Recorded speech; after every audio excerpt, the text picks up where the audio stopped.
परसों वाले दिन एक बहुत अच्छा सा प्रश्न आया था आप सबका ही है कि गिल्ट क्या है। ये हमारे जीवन में किन कारणों से पैदा होती है और इससे मुक्ति कैसे हो, और क्या आध्यात्मिक जीवन में गिल्ट साधक है या बाधक है ना। तो थोड़ा सा इसको हम समझते चले। एक कहानी है जो पुराणों में बहुत कम जगह उल्लेख किया गया, जाकि बाकी जगह तो उसको छुपाया गया। वो कहानी कृष्ण की है। कृष्ण से बड़ा बहुआयामी रंग का व्यक्ति कोई नहीं, ऐसा अभी तक माना जाता है। हमारे पास जितने भी ग्रंथ मौजूद हैं, जितनी बातें मौजूद हैं, तो कृष्ण से बड़ा हम किसी को नहीं मानते। लेकिन कृष्ण के जीवन में भी एक बड़ी घटना घटी थी।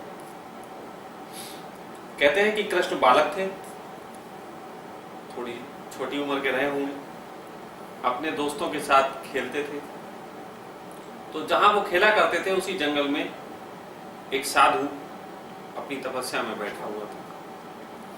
तो ऐसे दोस्त अटखेलिया करते हुए उस साधु की तपस्या भंग कराने के लिए कमेंट्स वे में उसको काफी कुछ कहते हैं। लेकिन वो साधु अपनी साधना में इतना लीन होता है और इतना ज्यादा संकल्पवान कि उसका जो है वो साधना तोड़वा नहीं पाता। ऐसी स्थिति में कृष्ण जो है अपने दोस्तों के बीच में वो हमेशा ही जैसे शाहीपना दिखाने के लिए कि मैं कुछ कर सकता हूं, कृष्ण जो है कहते हैं कि मैं इसकी तपस्या बंद कराता। और फिर कृष्ण एक प्रेग्नेंट लेडी का भेष बना के अपने पेट में कपड़ा छुपा के और उसके पास आते हैं और वहां बैठ के एक ऐसी वेदना प्रकट करते हैं जैसे कि एक प्रेग्नेंट लेडी को दर्द हो रहा। वो जब बातें करते हैं तो उस बातों को सुन के वो साधु जो है वो पिघल जाता है, अपनी साधना छोड़ देता है। जब छोड़ता है तो उसके बाद ये सब उसके ऊपर हंसते हैं। साधु को क्रोध आता है। साधु एक श्राप देता है। वो श्राप देता है कि कृष्ण, जो चीज मेरी साधना को तोड़ने में तुम्हारा सहायक बनी, वही चीज तेरे अंत का कारण बनेगी। कृष्ण इस बात को सुन के थोड़े हिल जाते हैं, कह रहा हूं बिल्कुल स्पष्ट हिल जाते हैं। और वो जाके जब वो कपड़े उतारते हैं तो उस कपड़ों में से कील निकलती है। अब कहानी ये कहती है कि कील जो है वो इतने डर जाते हैं कृष्ण कि वो कील जो है वो समुद्र में फेंक देते, नदी में फेंक देते, कहीं फेंक देते, जहां भी। वो कील एक मछली खा लेती है, मछली के पेट में जाती है। वो मछली कोई पकड़ता है, उसमें से जब कील निकलती है, उस समय एक लोहे का टुकड़ा भी मूल्यवान माना जाता था।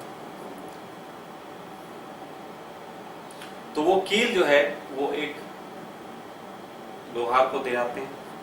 वो लोहार उससे तीर बनाता है। वो तीर लोहार वो राजा को देता है।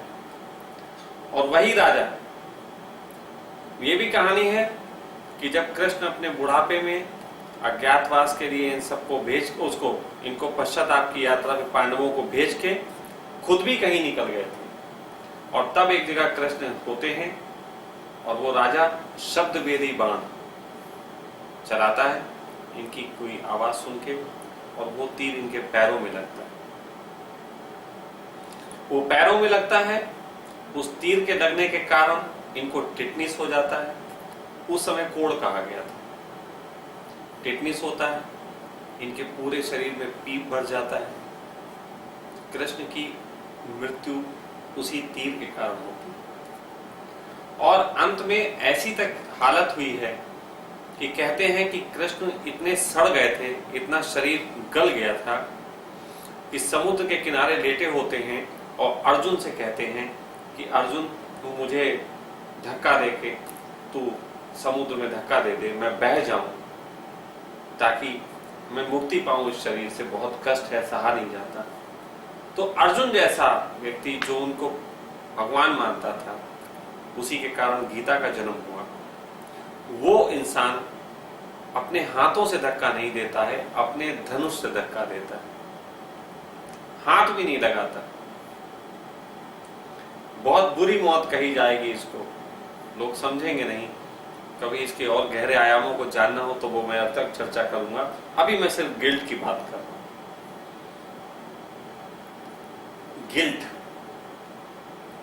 गिल्ट एक ऐसी चीज है जिसका पत्थर पैर में बांध के भवसागर पार नहीं किया जा सकता।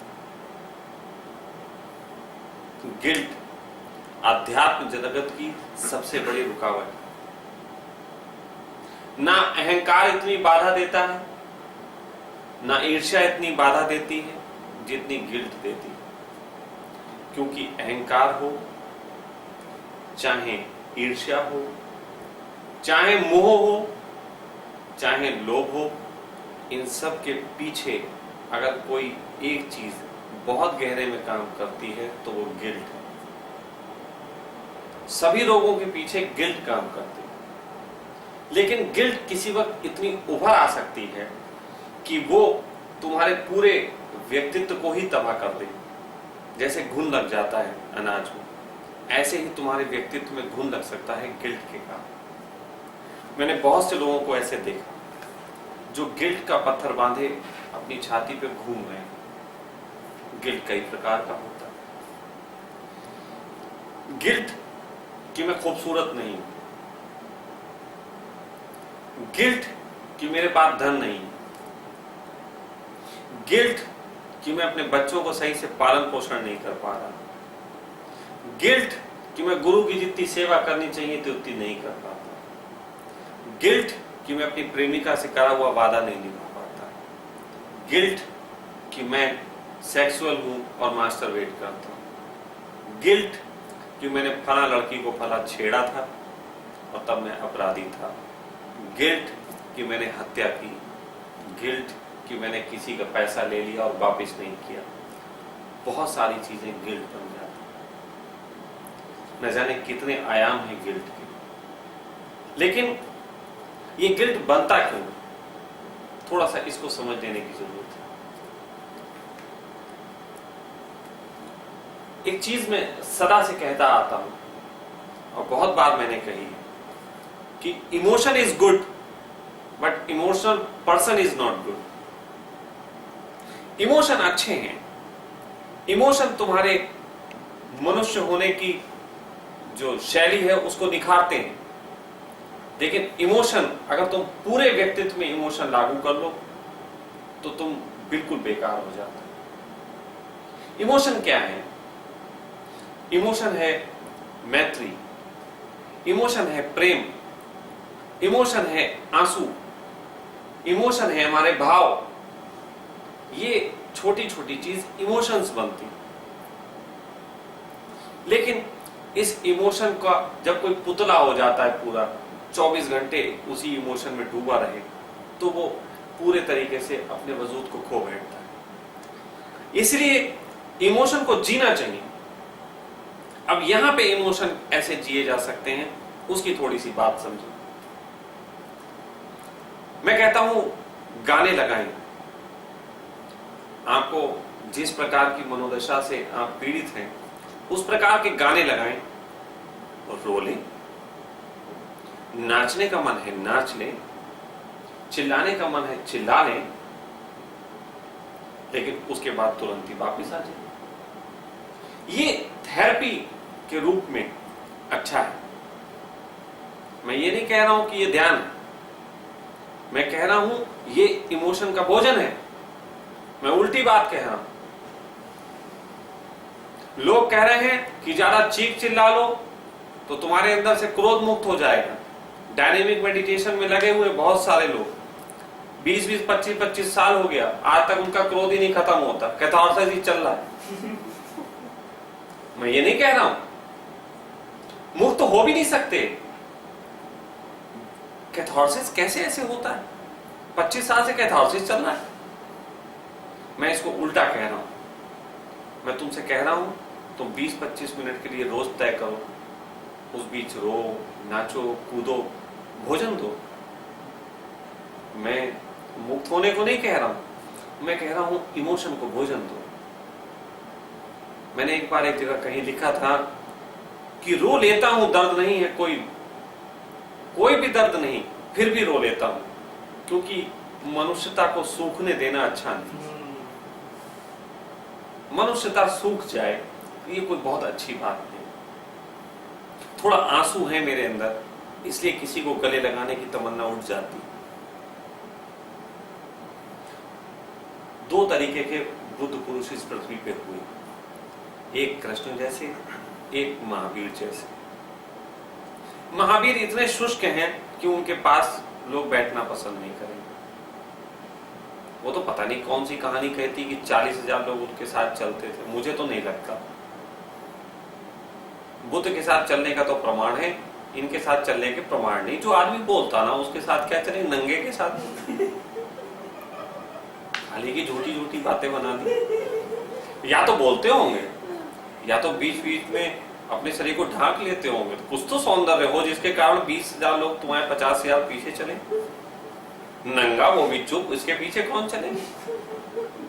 लेकिन कहानियां दूसरे कृष्ण जैसे नाचते हैं, कूदते हैं, वो आनंद लेते हैं। युद्ध करने निकलते तो युद्ध पूरा करते हैं, बांसुरी बजाते तो बांसुरी पूरी बजाते हैं।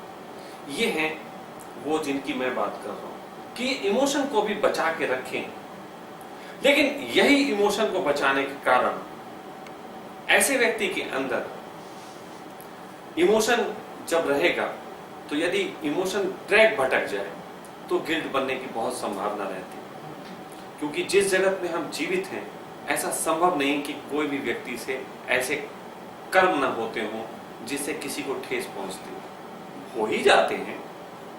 आप नहीं भी ठेस पहुंचाना चाहें तब भी पहुंच जाती है, लेकिन आप दिल पे लेके बैठ जाएं कि हाय उसको ठेस पहुंच गई, अपने आप को आप मटिया मेट कर लें, तो ये कहां तक बात है? अरे मुझसे कई बार हुई ऐसी तो बातें हो ही जाती। आप ऐसे समझो कि वाल्मीकि जैसा डकैत उसने कितने लोगों की हत्या की, लेकिन जब समझदारी को उपलब्ध हुआ उसने कहा बाढ़ में गया। हम वाल्मीकि को आज जानते हैं, संत के रूप में जानते हैं ना, या हत्यारे के रूप में जानते हैं? तो संत के रूप में जानते हैं, हत्याएं की थी लेकिन पार आ गया उसके, गिल्ट नहीं बैठने दिया। तो गिल्ट के पीछे सबसे बड़ा रीजन होता है हमारे जो भी जिसको रोग कहे जाते हैं उनमें भावात्मक सोच का प्रवेश होना। काम, क्रोध, लोभ, मोह, ईर्ष्या, द्वेष, अहंकार, ये 7 रोग हैं। अगर इसमें इमोशन प्रवेश कर गया तो आप ये समझ लीजिए कि आप अपने इन्हीं रोगों के कारण गिल्ट में पड़ेंगे। इमोशन प्रवेश कर गया तब की बात कह रहा हूं। और इमोशन क्या है? इमोशन है, मैंने अभी कल भी परसों एक जगह एक बात कही थी। मैंने कहा था कि दुनिया में कोई भी इंसान ये प्रेम नहीं होता, जो होता है सेक्सी होता है। तो बड़ा लोग नाराज हुए, लो स्वामी जी दुनिया प्रेम की बात कर रही, आप सेक्स की बात करने लगे, लगता है आप तक मुक्ति नहीं। मैंने कहा मैं बात तुम्हें बता रहा हूं। अब हालत तुम ऐसी है कि कोई अगर कैंसर का ऑपरेशन करता हो तो तुम डॉक्टर के लिए कहोगे कि इसे साले को कैंसर रहा होगा इसीलिए ऑपरेशन कर रहा है। देखने का ढंग ही बड़ा गलत है लोगों का। मैं जो कहने की कोशिश कर रहा उसको थोड़ी समझने की जरूरत है। मैंने इसको आज यहाँ पे थोड़ा क्लियर कर देता हूँ, 2 प्रकार की बातें हो जाएंगी, प्रेमियों को भी कुछ समझने की चीज मिलेगी। मैं कहता हूं कि अगर मैं सीधे सीधे तुम्हें एक कहूं कि इंसान की सेक्स की जरूरत है, एक वैश्या उस जरूरत को पूरा करती है, और मैं तुमसे कहूं कि जाओ इस वैश्या के साथ तुम अपने सेक्स संबंध बनाओ, किसी को प्रेम होगा? जाओ पैसे दो, संबंध बनाओ, चले आओ, क्या तुम्हें प्रेम होगा? चलो अब दूसरे थॉट को ले लो। तुम वहां गए और मैं तुमसे कहूं कि तुम्हें 3 महीने तक इससे संबंध बनाने की परमिशन नहीं, लेकिन रोज 2 घंटे के लिए तुम्हें जाना है, उसके साथ गप्पे लड़ानी, चले आना। 3 महीने बाद संबंध बनाने को मिलेगा। तो क्या होगा? तुम जाओगे, तुम बैठोगे, वो तुम्हारे लिए पकौड़ी बनाएगी, तुम खाओगे, गप्पे लड़ाओगे, फिर उससे उसके बारे में पूछोगे, भावात्मक संबंध जुड़ेंगे। 3 महीने में वैश्या से भी किसी को प्रेम हो जाएगा। तो ये क्या था? इतने दिन में प्रेम क्यों हुआ? तो एक तो है आदत। तो अगर हम किसी भी चीज को सीधे सीधे ना पूरी करके उसे घुमा के पूरी करते हैं तो वो चीज जो है इमोशनल हो जाती है। इसे ऐसा कहें कि मस्तिष्क जब थोड़ा सा कमजोर होता है तो इमोशन होता है। जिस आदमी के इमोशन थोड़े स्ट्रांग हो जाते हैं वो शुद्ध मस्तिष्क हो जाता है। जैसे बुद्ध को पता लगा कि जब मर ही जाना है, जब बूढ़ा देखा और मृत्यु देखी और मर ही जाना है तो खत्म करते हैं बात यार, निकलते हैं, वो जानने कैसे मरा ना जाए। अब बुद्ध देखो बिल्कुल शुद्ध बुद्धि हो गए। अब इसी चीज को लंबी प्रक्रिया में बचपन से बुद्ध ने देखा होता। तुम लोग देखते हो कि लोग मरते रहते हैं, तो तुम लोगों का मरना देखना और बुद्ध के मरने देखने में अंतर हो गया। बुद्ध ने मरते हुए व्यक्ति को देखा तो जागरण की तरफ निकले, मोह से मुक्त होकर पत्नी को भी छोड़ गए, बच्चे को छोड़ गए। और तुम लोग जब किसी को मरता देखते हो तो घर आते हो, कहते हाय मेरा बच्चा ना मर जाए, बच्चे को अच्छी चीजें ला के दे, बच्चे को अच्छे कपड़े पहनाओ, बच्चे को अच्छी चीजें दो। एक ही घटना है, कोई मरता है उससे किसी की बुद्धि आगे बढ़ जाती है तो वो मुक्त कर देती है, और कोई मरता है और बुद्धि थोड़ी नीचे गिर जाती है, लंबी आदत का शिकार हो जाती है तो वो इमोशन हो जाती है।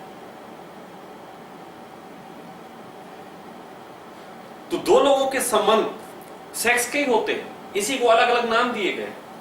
यही मैं कल कह रहा था कि जब कोई किसी से जाके सीधे संबंध बना लेता है, जग गया और संबंध बना लिए, जैसे पहले पशुओं में होता था, फिर महिलाएं भी पहले ऐसी होती थी, सीधे संबंधी बनते थे, इसे आज की तारीख में बलात्कार कहा जाता है।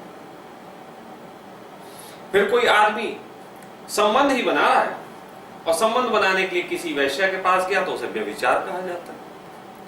वही आदमी किसी से विवाह करके संबंध बनाता है तो उसे नैतिकता कहा जाता है। और वही आजकल के लड़के आई लव यू बोल के चैटिंग करके रात रात भर जाग के और फिर चॉकलेट दे के और अच्छे कपड़े दे के फिर साले बनाते संबंध ही हैं, लेकिन इसे वो प्रेम कहते हैं, है ना। तो घटना एक ही है लेकिन अलग अलग ढंग से घटती है, तो अलग अलग नाम दे दिए। कहीं पे व्यभिचार, कहीं पे नैतिकता, कहीं पे जो है बलात्कार, कहीं पे प्रेम। अंतर कुछ नहीं है, अंतर सिर्फ मात्रा का है। एक में तुरंत हुआ, एक में थोड़ा देर में, एक में थोड़ा देर में, और एक में बहुत देर बाद ताली बजी।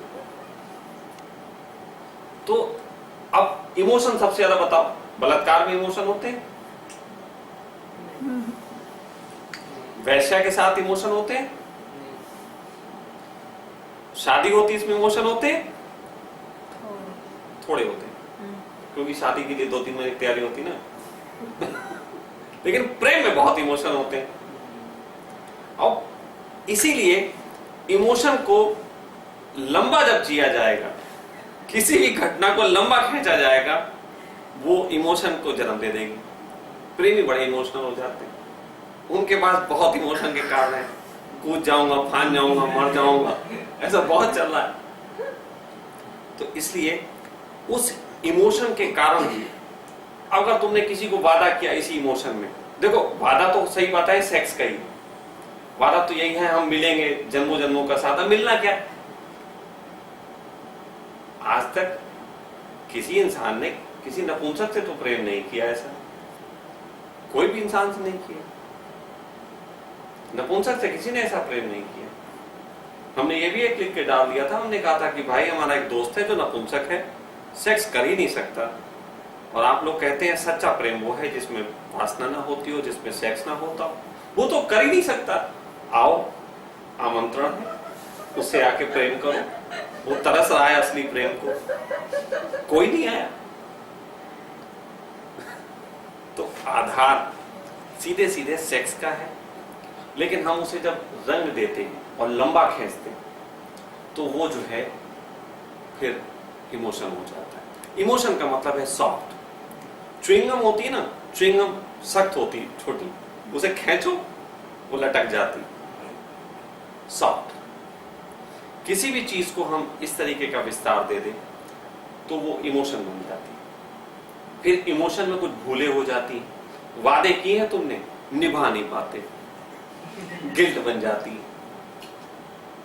हाँ, गिल्ट बनती है ना। आप बच्चे की फीस नहीं जमा कर पाए, बच्चे की स्कूल से निकाल दिया गया, आपका गिल्ट बन गया। आपने किसी के साथ सेक्स संबंध बना लिए और वो आप बता नहीं सकते, गिल्ट बन गया।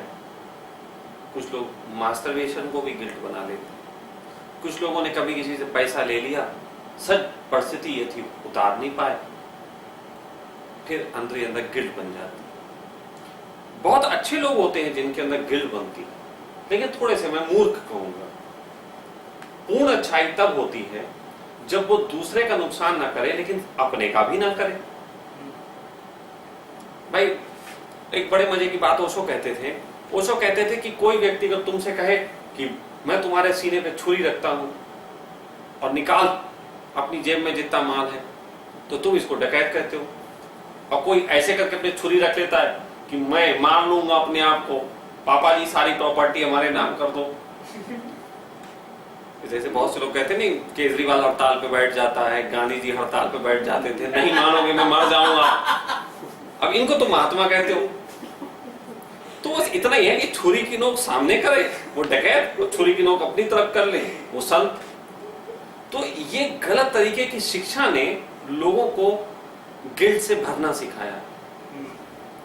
आज से 10-20 हजार साल पहले जब इंसान जंगलों में रहता था तो रेप का भरमार था, रेप ही रेप चल रहा था, इतने रेप चल, अब रेप ही होता था और क्या होता था, लेकिन कोई गिल्ट से भरा हुआ नहीं था।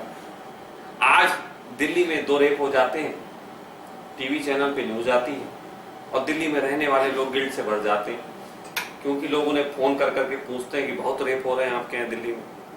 ऐसा लगता है कभी कभी कि हम ही रेपिस्ट हैं क्या, ऐसी प्रतीति आने लगती। अभी एक दिन जब ये चल रहा था रेप वाला झंझट, तो एक मित्र मुझे विदेश से फोन कर रहे थे और कह रहे मैं आना तो चाहती थी वहां पे, लेकिन मैंने सुना है बड़े रेप चल रहे हैं।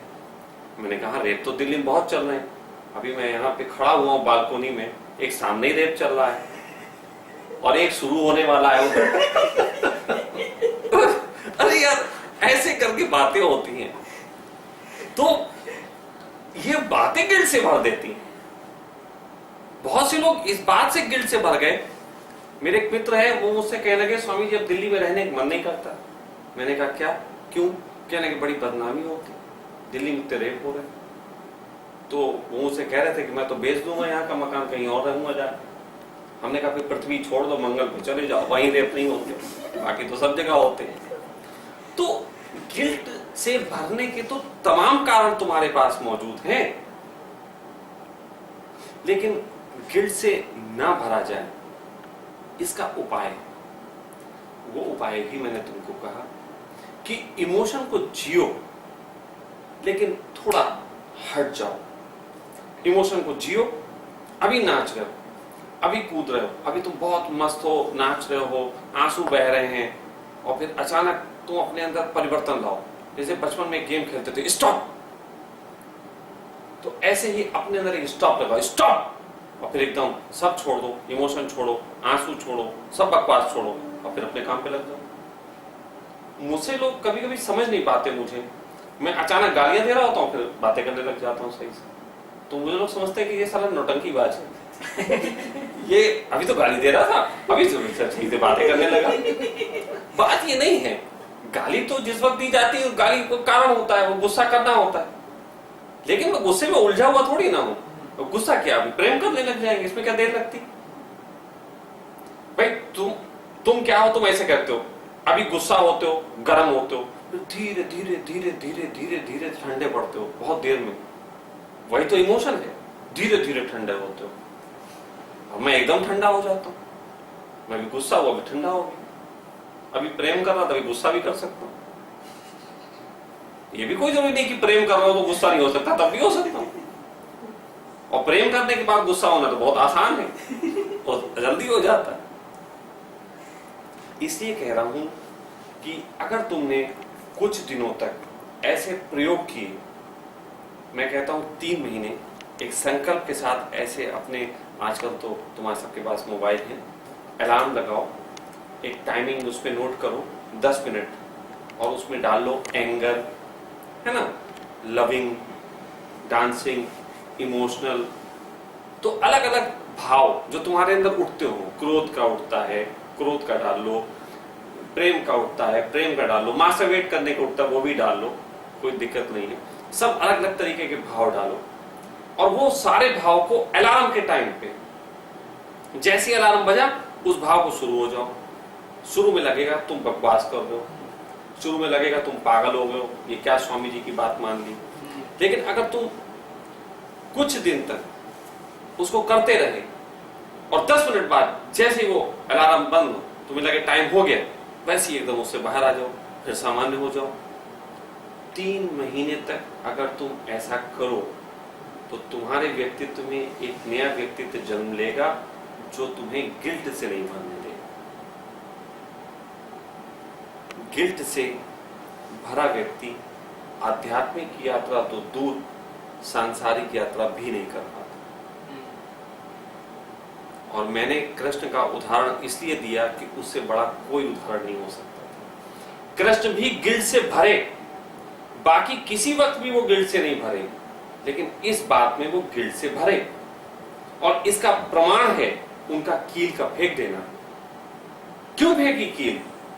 कुछ तो भय लगा होगा, कुछ तो कंपित हुए होंगे, किसी की साधना तोड़वा के कुछ तो दर्द उठ गया होगा कि गलत कर गए यार, इतनी सी बात तो आई होगी। तो कृष्ण जैसे व्यक्तित्व को भी जब एक छोटी सी बात जन्म तक पीछा कर सकती है तो तुम हो क्या। लेकिन फिर एक और बात है, जब कृष्ण जैसा व्यक्तित्व तुमको ये सिखा रहा है कि उसके साथ हो सकता है, तो ये भी कह रहा है कि इससे निपटने के उपाय हैं। आज समझ लो मैं बोल रहा हूं, समझ लो गीता में एक ये अध्याय चल रहा है, जो बोले सो हरि कथा। जो भी कोई अच्छा बोलता है, तुम्हें परमात्मा की तरफ जाने का मार्ग देता है, उसे हरि कथा समझो। आज समझो हरि फिर कथा बोल रहा है, लिख लो। तो इस हरि कथा को इस ढंग से करो कि तुम गिल्ट से पार आ सको। ये एक छोटा सा प्रयोग है, 2-3 महीने करने वाला, लेकिन बहुत अद्भुत परिणाम लाए। लेकिन एक बात और, ये प्रयोग ध्यान मत मान लेना, मैं बार बार टोकता हूं। अक्सर छोटी छोटी खुजलियों को भी लोग ध्यान का नाम दे देते हैं, मैं नहीं देना चाहता। ये ध्यान मत समझ लेना, मैं ध्यान की तो बात ही नहीं करता। ये सब थेरेपीज हैं, ये सब अपनी भूमि को जुताई उड़ाई करने के नाम। ध्यान बहुत अलग बात है। ध्यान मैं इसलिए बचता हूं कहने से कि अक्सर ऐसा होता है कि तुम्हें मैं कह दूं कि ये ध्यान, और तुमने कर लिया, और ये बेवकूफियां दिखा दिखा के बड़े लोग ज्ञानी हो गए, फेसबुक पे लड़ रहे हैं। बोले क्यों लड़ रहे हैं? बोले हमने स्वामी जी का 3 महीने वाला वो प्रयोग किया, वो हम जानते हैं ध्यान क्या होता है। अरे भाई, ये छोटा सा एक बताई थी तुम्हें थेरेपी, ये साइकोथेरेपी टाइप की चीजें हैं, इनको ध्यान से मत जोड़ो। तो मैं आगाह कर रहा हूं, ये ध्यान नहीं है। लेकिन गिल्ट क्या है, गिल्ट कैसे जन्मती है, और किस प्रकार इससे पार निकला जा सकता है, इसकी बात है। गिल्ट के संबंध में कोई बात अगर आती है तो आप कर सकते हैं।